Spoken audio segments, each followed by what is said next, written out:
Welcome back. Today we're going to continue our discussion on transitioning into the role of caregiver for your loved one. Did you know that paperwork is sometimes needed in order to verify your authority to make choices and decisions on behalf of your loved one? Representative payee, power attorney of any kind, guardian, and executive of estate. Today we're going to talk about representative payee. If your loved one is receiving benefits from the Social Security Administration and has been deemed incapacitated or incompetent on any level via evaluation, the Social Security Administration may deem it necessary to have a representative payee in place. If you are looking to fill this role for your loved one, you must apply at your local Social Security office and Form SSA 11 must be completed. Who can apply for representative payee? A family member, a friend, or an organization. If you are a friend or a family member, you must provide proof of identification as well as your Social Security card. If you are an organization, you must provide your employee identification number. Know that if you are a friend or a family member, this is not a paid position. However, if you are an organization and you have completed Form SSA 445, you will be paid for taking on the responsibility of representative payee, provided that the Social Security Administration has approved it in writing. Let's talk about responsibilities. Once you have been appointed representative payee for your loved one, you want to make sure that you ask the Social Security Administration what your responsibilities are. I am going to share a short list. You should ask the Social Security Administration for a full list because your responsibilities are not limited to my list.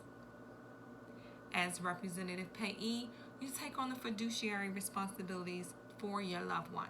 That means housing, medical, dental, as well as nutrition and some form of entertainment. Now let's talk about managing your loved one's benefits. My advice is that you open up an interest-bearing account at any bank of your choosing, that you have the benefits go directly into the account via direct deposit. Not only that, you should have a debit card attached to the account and there should be no commingling of funds. Remember, these are federal funds that you're managing here. And if you use any of it inappropriately, you will have to pay that money back.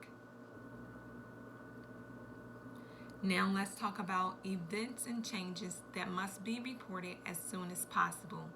These events and changes may affect your loved one's eligibility for receiving benefits or the amount of benefits that they receive.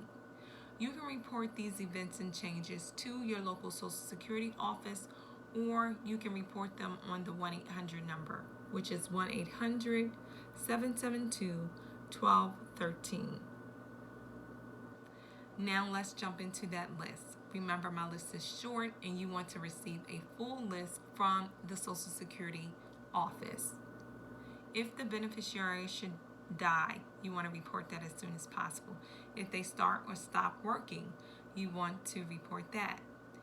If the beneficiary conditions improve and they are able to manage their own funds, you want to report that. If the beneficiary becomes incarcerated for more than a month, you need to report that. If your beneficiary is admitted to a hospital and from the hospital is admitted into a long-term care facility or some other institution, you need to report that as soon as possible as well. At any time, your loved one or beneficiary can get in contact with the Social Security office and let them know that they feel that you are handling their benefits inappropriately. And at that time, you will be removed from representative payee position. Now let's talk about documentation. The Social Security Administration sends out an annual report to the representative payee yearly. This report asks for information on how you have managed their funds. It will ask what type of account you have opened and the location. It will ask if you were able to save any portions of the benefits on behalf of the beneficiary, and it will also ask for record keeping of benefits received and purchases made. Next, let's talk about power of attorney as it relates to representative payee. The Treasury Department does not recognize power of attorney. So if you hold the position of dual power of attorney or financial power of attorney for your loved one, know that that does not automatically qualify you to be representative payee. Power of attorney does not speak to the capabilities of a person, and that is why the Treasury Department does not recognize power of attorney. Representative payee does speak to the capabilities of a person. So if you hold power of attorney financially or dual, you still have to apply to be your loved one's representative payee. Next time we will talk about power of attorney, and thanks for listening.